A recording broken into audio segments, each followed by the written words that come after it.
best efforts this week to get the order of service so that the dots connect. They don't. And they didn't. I'll not be playing a prelude. We'll just start with the chorale introit. And also where it says the interlude down there is actually the choral anthem, because you'll notice that's the information from what I played last Sunday. Not doing that again. So that's when the choir sings their anthem. So you can either follow along in the order of service or just not.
Good morning, and welcome to the First Unitarian Church. And you can be assured that your hearts right now are in a holy place. Man, this has been an interesting week along the American political landscape.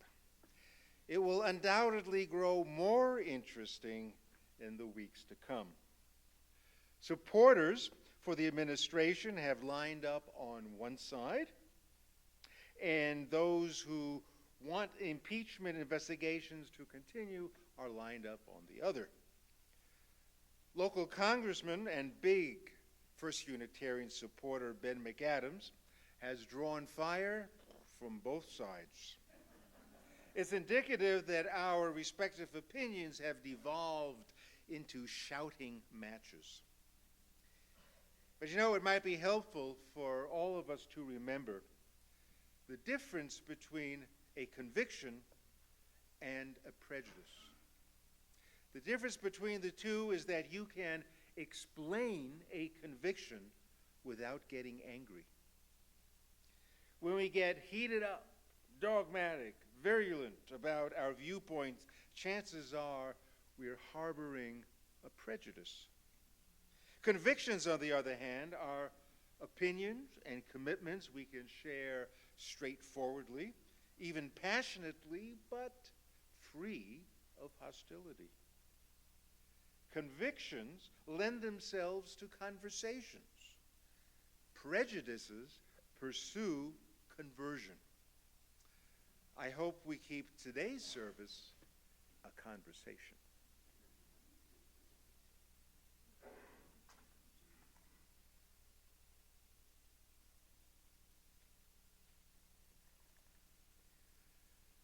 Symbol of light and knowledge, symbol of warmth and freedom. We light this chalice as a symbol of our faith. Here we gather to celebrate hope and the infinite possibilities of love. May we open up our service by please turning our hymn books to number 210, Wade in the Water.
That sends a message, doesn't it?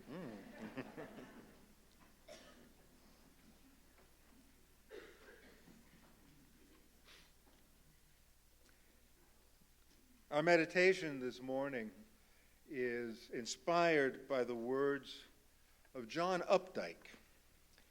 And I know that he's not exactly a favorite author among many people here, but he did drop an occasional gem now and again. And since his death, I have forgiven him, even though he never asked for it. But I've forgiven his unflattering remarks about Unitarianism. He was no friend, even though he was a New Englander. He was no friend. But that's okay. He once disclosed in an interview, "I have had a generous share of the good things, money, prizes. I lack for nothing. What I'd like to do in the time I have left is deliver my best self." So what immediately comes to mind is that one's best self is usually wrapped up in the courage to live one's convictions. Now notice Updike didn't say he wanted to deliver a perfect version of himself. That would probably entail his becoming someone else entirely. He just wanted to present his finest self, his best self. O Spirit of life and love, may we discern the ways in which we can grace life as our best selves, mindful of others, slow to judge, carrying an open and accepting mind, and a compassionate heart. And may we be reminded of the simple things we often forget: to serve others faithfully, to avoid the superficial, to be mindful of our arrogance and selfishness, to be able to laugh together with others and share in all sorrows, to give thanks for the wonder each and every day,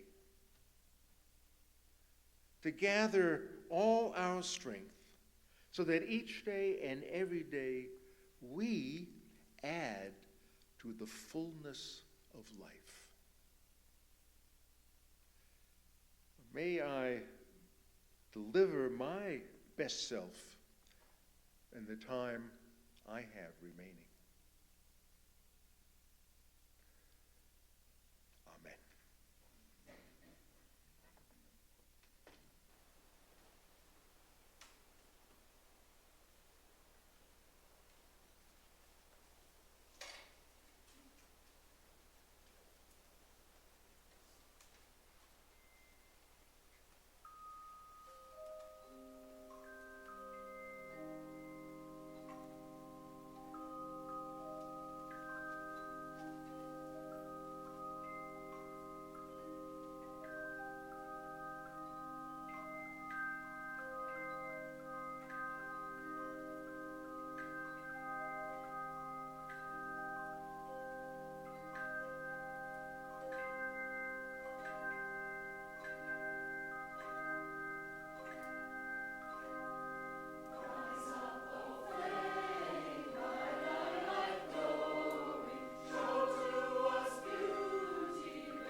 So our reading this morning is from actually a very powerful book called The End of the Myth, written by Greg Grandin, who is a professor of history at Yale University.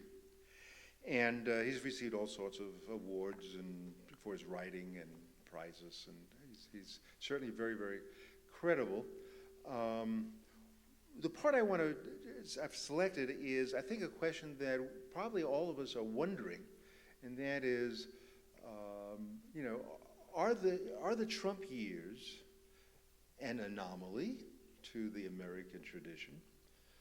I'm just wondering, Joe, can we turn this just a little bit? There's this ringing. I don't think it's in my ears. It's just, yeah, there is a, okay. Can you hear me now? What do you think, Doctor? Is that all right? It's better? Okay. Oh, I could talk more softly, too. Okay.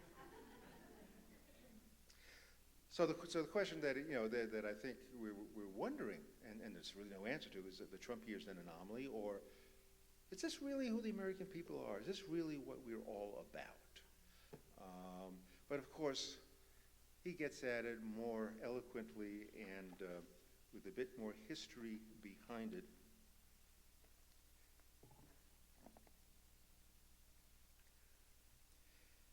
The 2016 election of Donald Trump as President of the United States and all the vitriol his campaign and presidency have unleashed has been presented by commentators as one of two opposing possibilities. Trumpism either represents a rupture, a wholly un-American movement that has captured the institutions of government, or he is the realization of a deep-rooted American form of extremism. Does Trump's crass and cruel appeal to nativism represent a break from tradition, a break from a fitful but persistent commitment to tolerance and equality at home, and defense of multilateralism, democracy, and open markets abroad? Or is he but the dark side, to use Dick Cheney's resident phrase, of U.S. history coming into the light? And so the question is, breach, does he represent a breach or continuity? What's missing from most commentary is an acknowledgement of the role that expansion, along with the promise of boundlessness, played in relegating racism and extremism to the fringe. To be sure, previous cycles of dislocation have given rise to demagogues similar to Trump, such as George Wallace and Pat Buchanan. But the movements those nativists led remained marginal and were contained geographically, institutionally, and ideologically. And the United States has had other presidents who were open racists. Before Richard Nixon put his Southern strategy into place to win the votes of Southern neo-Confederates, Woodrow Wilson cultivated what was left of actual Confederates and their sons and grandsons into an electoral coalition, resegregating the federal bureaucracy and legitimating the Ku Klux Klan. Before Wilson, there was Andrew Johnson, who personally drove a slave wagon between Natchez, Mississippi, and Nashville, Tennessee, and presided over a policy of ethnic cleansing that freed up vast amounts of land for white settlers, putting the full power of the federal government to creating a Caucasian democracy. What distinguishes earlier racist presidents like Jackson and Wilson from Trump is that they were in office during the upspring or the upswing of America's moving out into the world, when domestic political polarization could be stanched and the country held together, even after the Civil War nearly tore it apart, held together by the promise of endless growth. Trumpism is extremism turned inward, all-consuming and self-devouring. There is no divine messianic crusade that can harness and redirect passions outward. The Furies, as the writer Sam Tannenhouse described the conservative fringe that gained ground during Barack Obama's presidency, the Furies, this conservative fringe, have nowhere left to go. They whip around the homeland. Trump tapped into various forms of American racism, trading in birtherism, embracing law and order extremists, and refusing to distance himself from the KKK and Nazi supporters. But it was the focus on the border and all that went with it, labeling Mexicans rapists, calling migrants snakes and animals, stirring up anger at undocumented residents, proposing to end birthright citizenship, and unleashing ICE agents to raid deep into the country, to stalk schools and hospitals, to split families and spread grief, have provided Trumpism its most compelling through-line message. And the message is this: the world's horizon is not limitless, Not all can share in its wealth, and the nation's policies should reflect that reality. The argument isn't new. Over the years, there have been two versions of it. One is humane, a recognition that modern life imposes obligations, that nature's resources aren't infinite, and that society should be organized in a way that distributes fortune as fairly as possible. The other thinks that recognition of limits requires domination. To live past the end of your myth is a perilous thing, the Canadian poet Anne Carson once said. With Trump, America finds itself at the end of its myth.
Hesitant to applaud. That was well earned, well deserved. Thank you, choir, so very much. First announcement may appear a little obvious. The windows are back. Doesn't this look splendid? Through our capital campaign, we now have double windows. We have the storms on the outside, not only here in our chapel and the back, but all the way around through, upstairs to Elliott Hall and around. So we're making some great improvements in energy conservation, which is worthy of a conversation, but it's energy conservation. You also may have noticed that those pillars out front, they were falling apart, and I was so afraid the church was going to topple right onto 13th East. They have been repaired right now. Actually, it's only a primer paint that is on there, and when it warms up a bit, we're going to get the final coat on that. And so we still have a lot of projects left. The goal for the capital campaign was $500,000 worth of improvements, mostly in terms of energy efficiency. We have collected so far in pledges about $300,000. And so that $200,000 gap is really up to you to close, to take care of our house, which really needs a lot of caretaking. And if you have not yet made a pledge, and so we're about 60% there, we need everybody. Either talk to our co-chairs, Alan Ainsworth and Colette Herrick, talk to me, but let's just get it done, and it'll keep us nice and warm and cozy for decades and decades to come. Want to ask, how many of you here this season saw Saturday's Voyeur? How many saw Saturday's Voyeur? Quite a few. How many of you remember Mary Poppins in Saturday's Voyeur? How can you forget her? Yeah, she was. Well, the actress who played Mary Poppins is Annette Wright, and she is going to be our auctioneer at our auction this November 2nd. So it can't be more fun than that. It really can't. It's going to be wild. I hope she does curtail her language just a little bit, although we'll tell her that she doesn't need to, but it might be nice. So yes, the auction is about upon us. Please, it is the biggest fundraiser of the church year, and it is also probably just the biggest social that we enjoy as a church. It'll be held at the Marriott Hotel in the Research Park.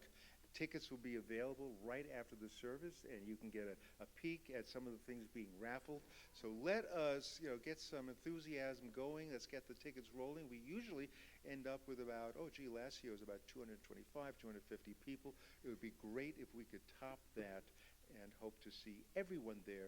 If the $75 ticket to get in for a wonderful dinner turns out to be a bit of a hurdle, talk to the people selling tickets, talk to me. We want everybody there because it really is just a magnificent time in the church year. And so we want absolutely full inclusion. If there's an issue of any kind, don't even have to explain yourself. Let me know. Let the people who are selling tickets know as well. Let me just remind you to please take a look at all the announcements in the order of service. Please know, because it is time sensitive, that petition that we started last week for the ERA, the Equal Rights Amendment, where Utah can be the 38th state and pass the Equal Rights Amendment. We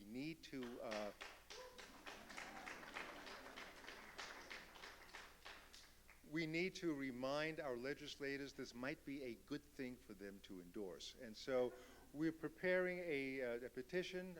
We got loads of signatures, but if your name isn't on that, make yourself proud and sign up, and we'll send that over to our legislators, and the ERA will pass because of us.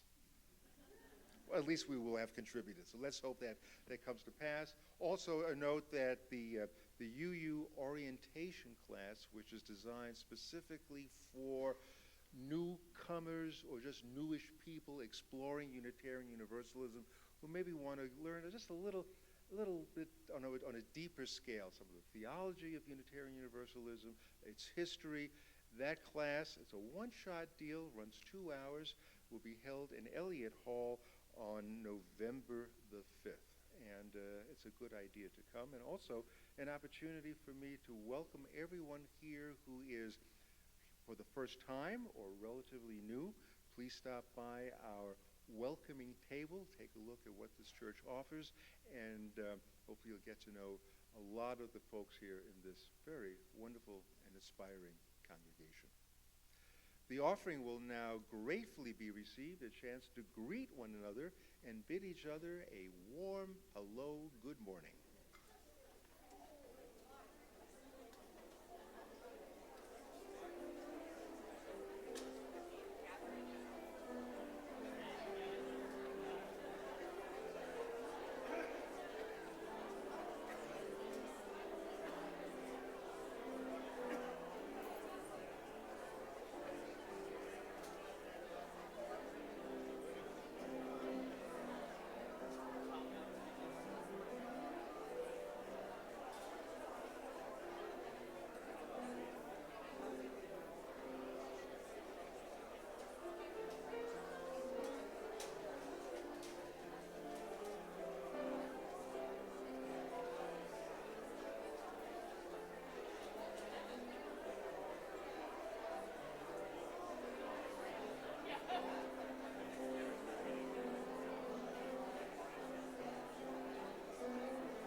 I fear for my country.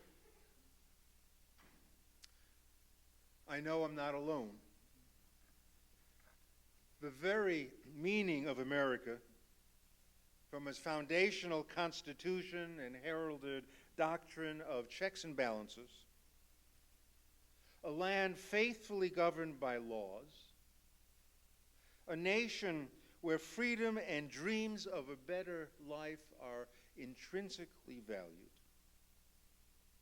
The meaning of America is being reinterpreted not only by one man, but by his political party, which holds sway in the United States Senate.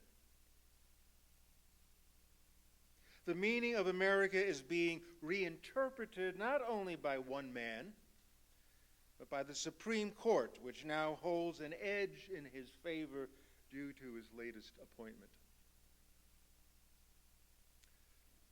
The meaning of America is being reinterpreted not only by one man, but by people who have felt forgotten by their country, claiming that the establishment had overlooked their needs in favor of minority rights. The supporters of this man now want to put a thumb in the eye of those who want the meaning of America to extend to all people, regardless of race, ethnicity, and sexual orientation.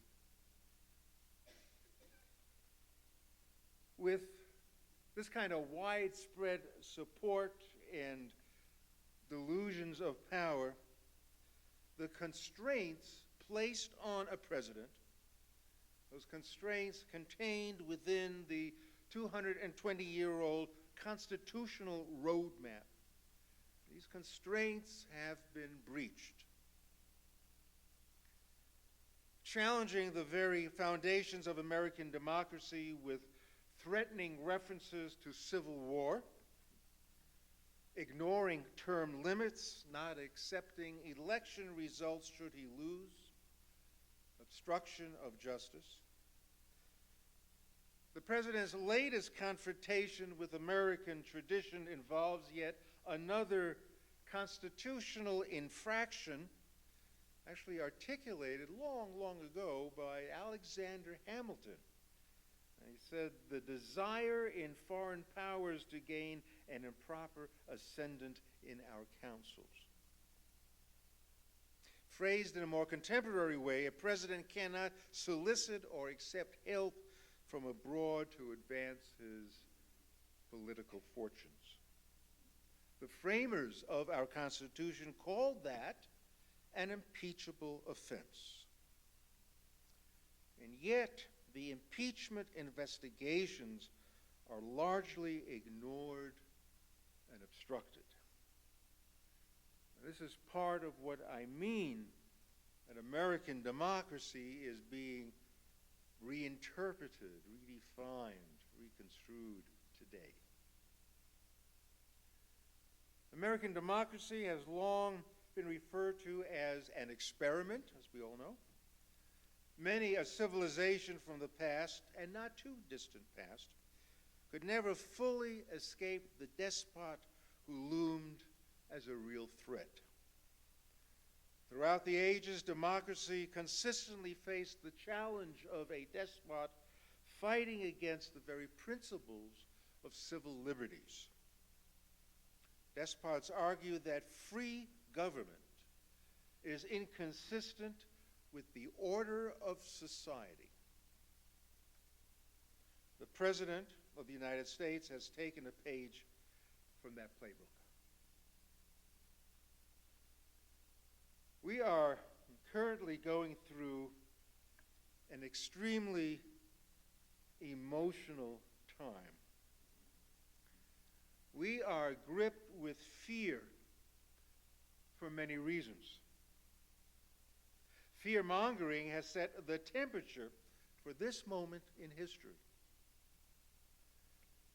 And we know deep to our very toes that the political and moral consequences of failing to impeach the president will be catastrophic. The pillars of American democracy will crumble if he succeeds in dismantling the Constitution even further and remains in power. The perils that we face today need more than faith and hope to counter them. Now, of course, we cannot ever lose hope, but more to the point, we need courage. Courage, which is best understood as pursuing what you hope for. Isn't that a great understanding of courage? Courage is pursuing, it's active, pursuing what you hope for. It's the courage to act when others see no hope. So what does courage look like? What does courage mean in an age of impeachment. Well, is not courage the best, or is courage not the only antidote to fear? The need to pursue what we hope for, that need right now is palpable. We need to understand that a crisis always precipitates courage.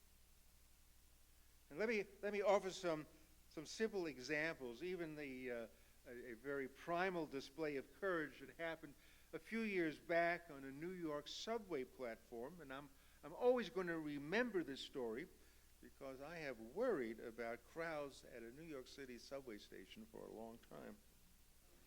In this case, the station is filled with lots of people, of course, including an African-American construction worker who mostly works at night.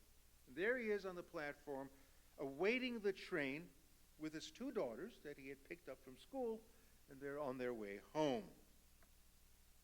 And this construction worker sees a 20-year-old white student from NYU, it turns out, sees the student suffer a seizure, and the student falls down into the tracks. And the light of the incoming train is visible. The crowd saw no hope. They froze, they screamed, they panicked. This construction worker jumped to the tracks and moved the student to a place deep enough where somehow they could be protected under the subway as the subway came barreling through. Now, the crowd shrieked as the train came to a grinding halt. A voice cried out from beneath the subway, "We're okay. Will someone please look after my girls?" Now, what I find so remarkable in this historic, or I should say heroic effort, this effort to save the student, what's so remarkable is his response time. There was no indecision on his part. In fact, courage has to operate within a certain window of time. In this case, before the train arrives, or before a person drowns, or before a building on fire collapses. What prevents most of us from acting courageously is our indecision. No, we think too much about it and easily talk ourselves out of it because, bottom line, it is pretty risky. And this delay in acting on our courage is, I think, best captured in a couple of lines from T.S. Eliot's poem, J. Alfred Prufrock. It says, "Time for you and time for me, and time yet for 100 indecisions and 100 visions and revisions before the taking of a toast and tea." So in other words, we can offer hundreds of reasons for failing to act even before breakfast. It's amazing. Jumping in front of an approaching subway, that did happen, it also serves, I believe, as a metaphor for acting on one's convictions in the face of danger. Courage entails becoming vulnerable. One's own safety is threatened, and yet to still pursue what you hope for. Now, an example of courage in these anxious times was when 7 Democratic congressmen and women serving in red districts urged the House to go ahead and begin the impeachment process. They pursued the high moral ground that acting for the sake of the nation, not their own political interests, would be the only path in saving America's democracy. They did this, if you recall, at a time when most of the Democratic Party was still riddled with indecisions. In another nightmarish era, 80 years ago, the Nazi occupation spread to Denmark. King Christian X noticed a Nazi flag flying over a Danish public building. The king immediately called the German commandant, demanding that the flag be taken down. The commandant refused. The king said, well, then a soldier will go and take it down. The commandant scoffed. He will be shot. Oh, I think not, replied the king, for I will be that soldier. Within 5 minutes, the flag was down. Courage means acting in spite of experiencing fear. Fear produces a lot of indecisions and excuses. But we all know when the moment is at hand, when the time demands courage over the safety of oneself. This is not a time for any of us to be indecisive. In fact, in my mind, I keep hearing these lines from Yeats's poem, The Second Coming, in which he describes the atmosphere in Europe just after the First World War. There was this very sharp sense of an approaching apocalypse. Listen to these 4 lines. I think you know them. The falcon cannot hear the falconer. Things fall apart. The center cannot hold. The best lack all convictions, while the worst are full of passionate intensity. Isn't this a snapshot of our time in history, presently?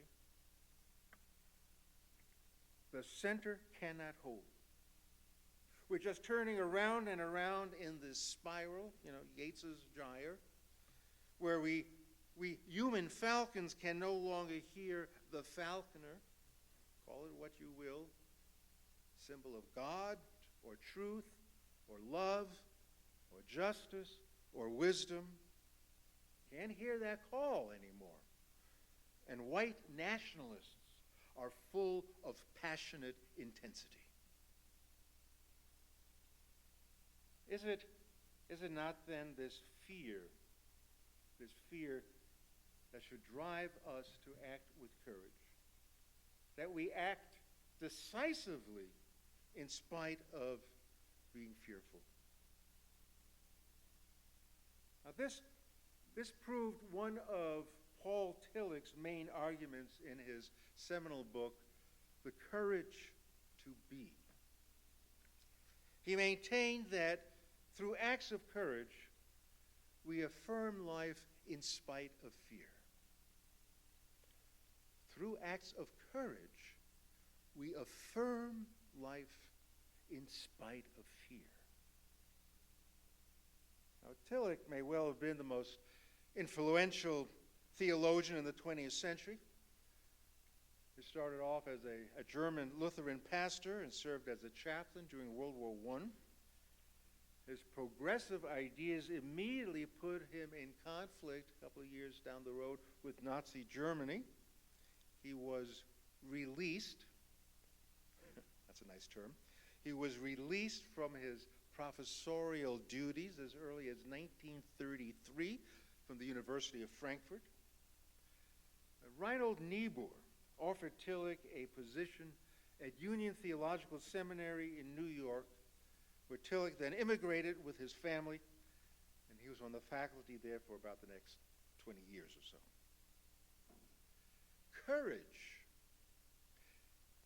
Courage in Tillich's worldview means overcoming fear with an awareness of what is possible. It is possible to save the life of a man who had fallen onto the tracks. It is possible to change the impact of Nazi influence in Denmark. It is possible to live one's convictions as a blue congressperson in a red district. And all these scenarios are wrought with tremendous fear and anxiety. So courage, and here's the point, courage rescues meaning from meaninglessness. It enables us to affirm life in spite of our fear. The anxiety we are currently experiencing is anxiety associated with the loss of ultimate concern. That was Tillich's favorite term, ultimate concern, which is a loss of meaning which gives meaning to all meanings. So yeah, Tillich's right. You kind of feel anxious when you lose meaning, which gives meaning to all meanings. This is what happens when we feel that the center cannot hold and we can no longer hear the falconer. Emptiness and loss of meaning express a very real threat to our spiritual lives. And I think that's the malaise that all of us are feeling. It's a real threat. Yes, on some level to American democracy, also personally.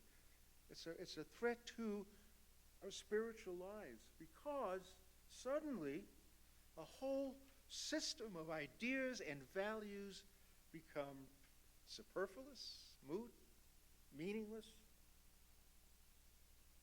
And we are called upon to rescue meaning from our downward spiral that will, as we know, ultimately lead, well, to chaos.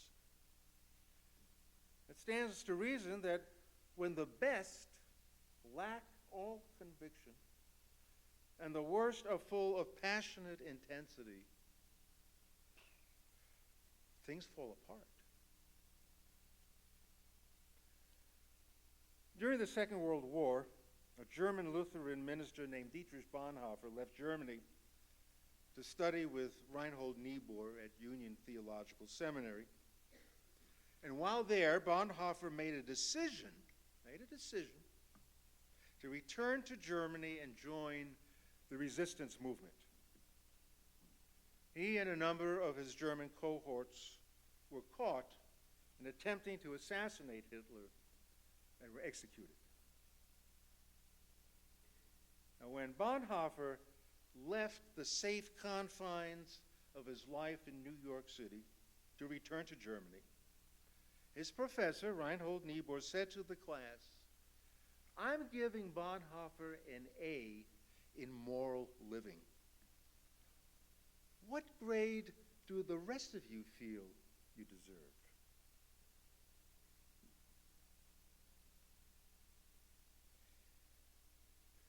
Isn't that the question most relevant to us right now?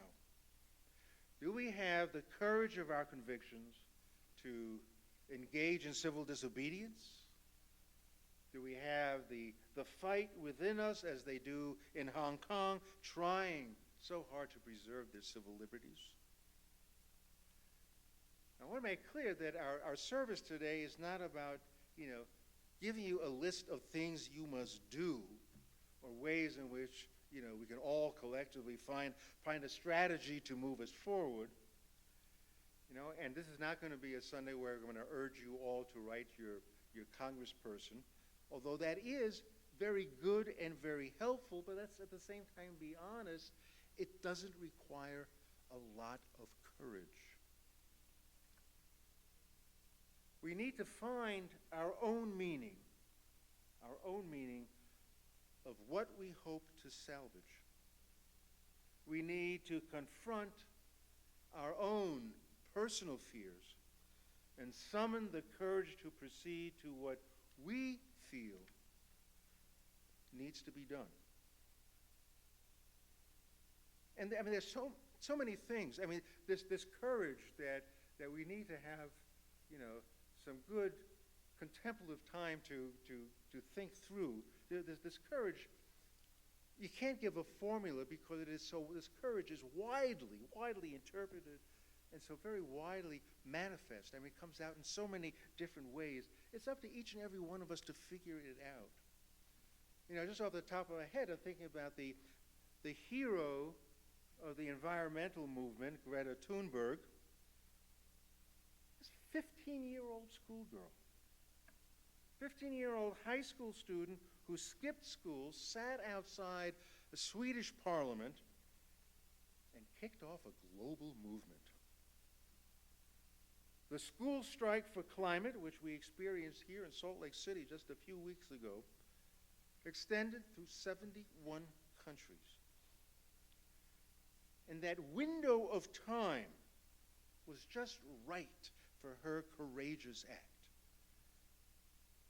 She could have been indecisive. She could have waited. Said, well, I think I'll wait till I graduate high school before I do anything big. Or she could have talked herself out of it and said, well, maybe I need to be a mature adult. That's when I'll be I should be 21 before I do this. Now, she had the courage to act when she did, to rescue meaning from the meaninglessness caused by the climate crisis. What also comes to mind is Julian Castro. Although he was successful in his young political days, he was never the fierce Chicano activist like his mother. She was something else. He preferred, maybe it was just his nature, he preferred kind of a more quiet, easy way to go about making some change, he hoped. But with the current administration attacking immigrants, he left the confines of his safe existence and courageously took on the cause. In fact, just last Monday, Castro traveled to Matamoros, Mexico, to meet with hundreds of asylum seekers in their tent cities living in squalor along the border. Castro is the leading spokesperson now for decriminalizing illegal border crossings. The mass shooting in El Paso last summer, in which brown immigrants were targeted, interrupted his indecisiveness. He realized that the window in which he had to act was now. Why? Because the center cannot hold otherwise. The worst are filled with passionate intensity, and they carry assault weapons.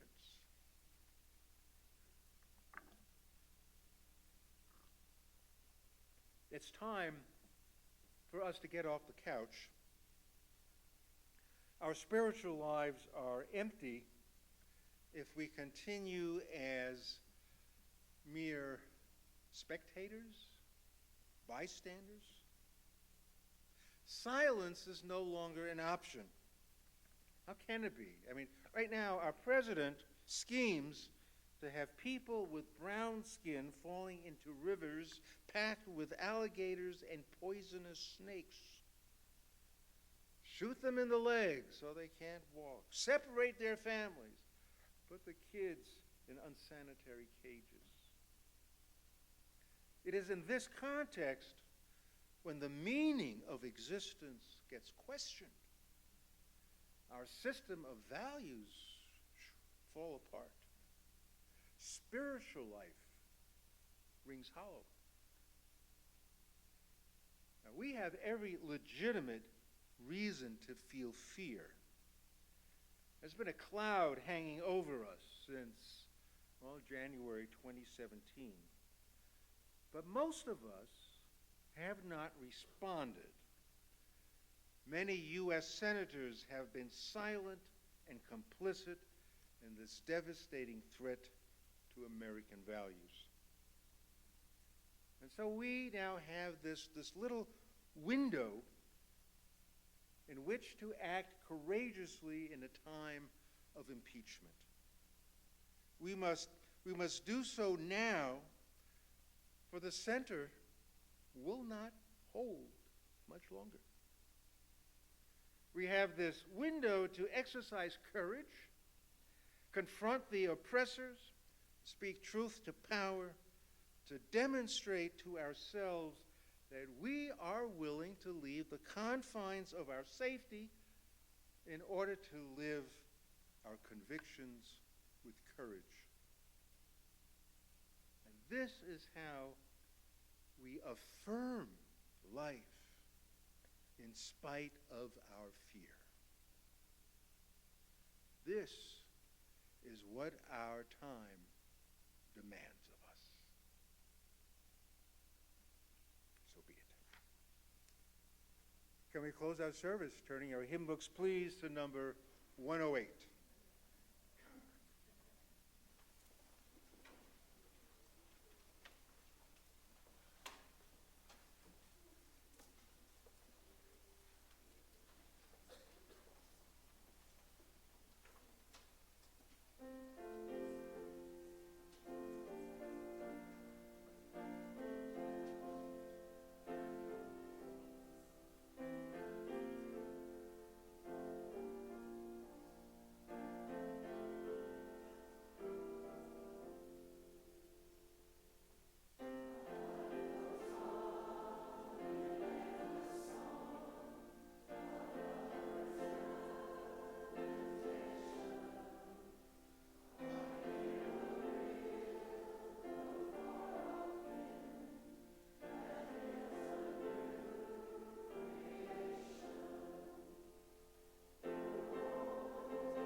As we extinguish the chalice, may we commit to the struggle of a vision of the world made whole by loving justice. We seek keener insight, greater honesty, and abiding love. We seek strength to enter into life fully so we can share and serve, so that we can bring light where there are shadows and liberation where there's despair. Such is our vision and hope for this day. Amen.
thank you. I don't know if you were supposed to play that or not, but I'm glad you did.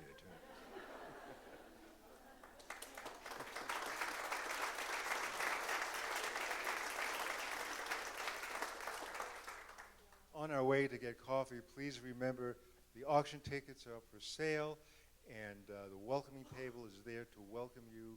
And so let us now break for coffee and conversation.